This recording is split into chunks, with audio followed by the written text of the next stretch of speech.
Hi Aries, this is Jav. Welcome po sa ating channel. By the way Aries, this is your timeless reading. Gamitin ang reading na ito bilang kabayin lamang. Kung naka-resonate kayo, comment down. Tandaan ni Aries, ito ay general reading. Kunin nyo lang po kung ano ang naka-resonate sa iyo. This is for you Aries.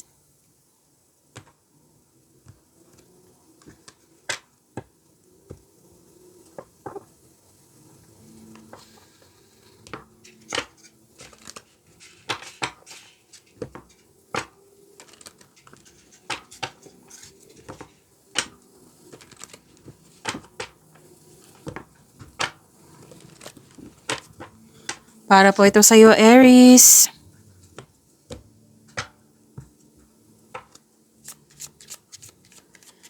Maraming salamat po sa inyong patuloy na suporta, sa mga nag-donate, sa mga hindi nag-skip ng ads, maraming salamat po. Sa mga hindi pa nag-subscribe, subscribe na po kayo at click bell notification para malaman nyo na may bago tayong video. Para sa mga gustong magpa-reading po, comment po kayo ng personal reading. Again, comment kayo ng personal reading and check my reply sa comment section. May dumating na opportunities na kailangan mong bigyan ng desisyon. Kailangan mong bigyan ng best choice, best decision. And may travel, may travel, may new journey, adventure, or bakasyon po ito, or di kaya bibigyan mo ng aksyon yung matagal mo ng plano, para din may connection sa malayong lugar. Pwedeng iniisip mo, pwedeng nag-uusap kayo, from, yun nga, pwedeng video call, pwede din. And may malalaman kayong sekreto po. Opo, at may nakita ko ditong nag-aaral, pwedeng may usapin tungkol sa education, teacher, student, or di kaya ay nagpa-enroll kayo sa workshop,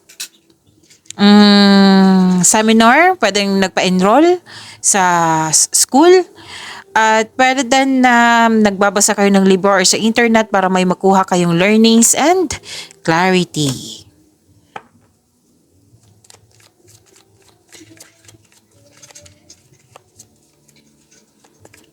Energy po ni Aries.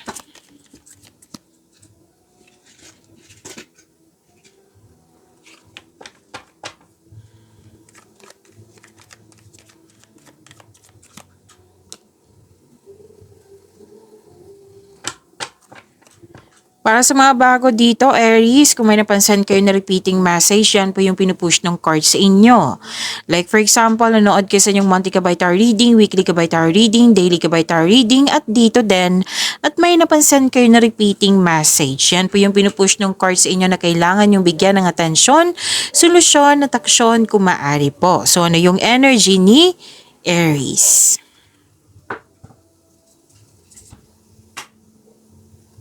Nagpasya po kayo dito na mag-move on. Or di kayo literal itong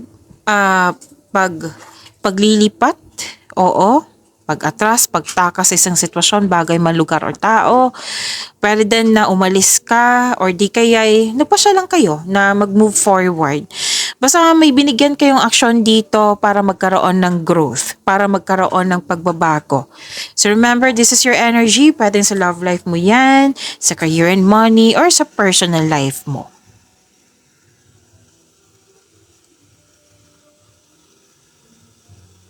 So this is about wealth, family, and inheritance. May completion of cycle.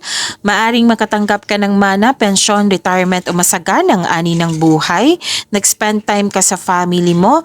Nag-save ka para sa iyong sarili. Nag-save ka para sa kanila. At nag-save ka para sa isang specific person. Okay?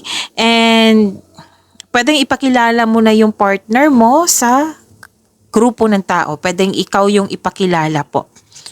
Okay? At may nakita kong alok dito na negosyo. Basta may grupo ng tao dito na very supportive sa'yo. Posibilidad din na bibili ka ng property. Tapos, maghingi pa kayo ng advice sa mga nakakatanda or wiser pa sa'yo.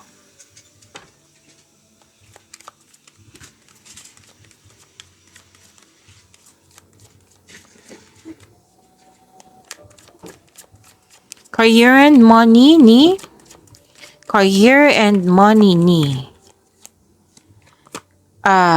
Aries.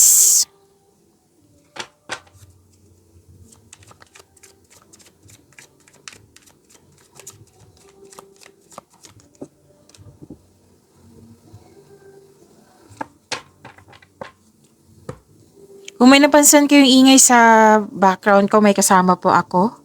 Oo, tapos may ingay po sa kapitbahay namin. Pero huwag kayong mag-alala kasi that is a Christian song. Oo. So focus kayo sa mensahe para may makuha kayong gabay. Oo. Sa career and money niyo po.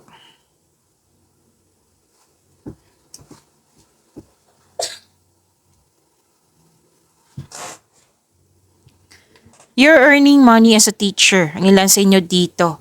Or di kaya, yung sinabi ko kanina dito na may balik-aral, yung nagpa-enroll, oo, may mag-take ng pastoral or board exam, para masunod yung traditional career path or you're moving up to the ladder of success. Oo. So, pwede din ano to ha, yung nag-self-study kayo, nagpa-enroll sa school or sa workshop, sa seminar. Opo.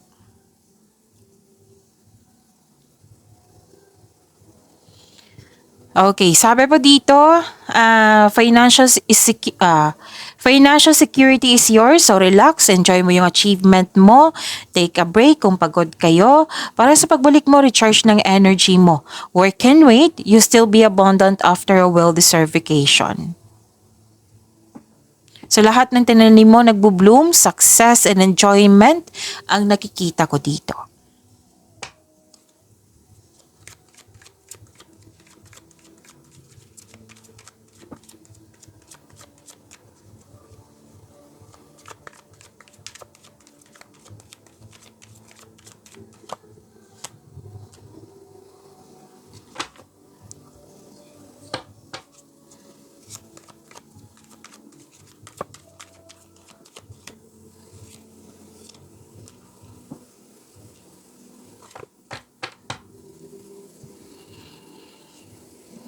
May ligawan, may nagustuhan ka, may ligawan or liligawan mo, may pumasok sa bagong relasyon. May nagkasundo, may nausapan, may promises.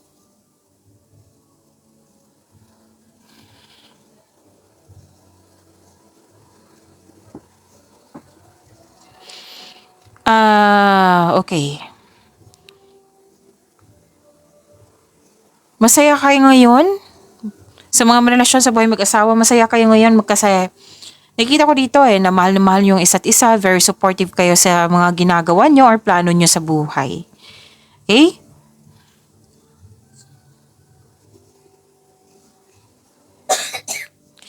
Nakikita ko rin dito na makaka-receive kayo ng regalo or tulong. Pwede din kayo ito. Aries, na naka-receive kayo ng blessings at naging generous kayo sa kapwa mo. Dalawang card po mismo nagsabi dito, nagkaroon ng pagkakasundo, nagkaroon ng nagkakaunawaan, nagbibigayan, may nagbibigay ng clothes, gamit sa bahay, may nag-donate sa charity, o sa mga taong nangangailangan.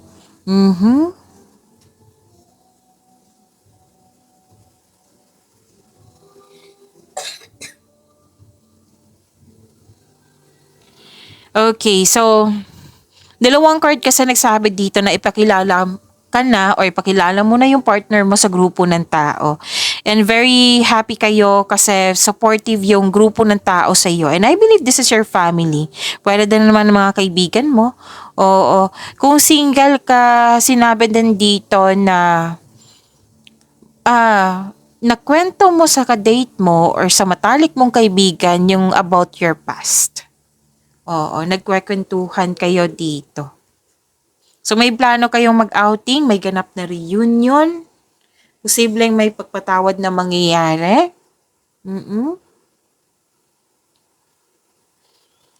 May pagkakaayos nga, ilang beses na lumabas dito. Oo, wag mo kayong mag-alinlangan na mag-invest sa bagong relasyon, sabi ng yung card. Nagkaroon ng masinsinang pag-uusap sa partner mo, sa taong malapit sa iyo. And this card asks you to improve communication also. Pag-imanin niyo po yung blessings na binigay sa inyo, Aries. See you tomorrow. Maraming salamat po.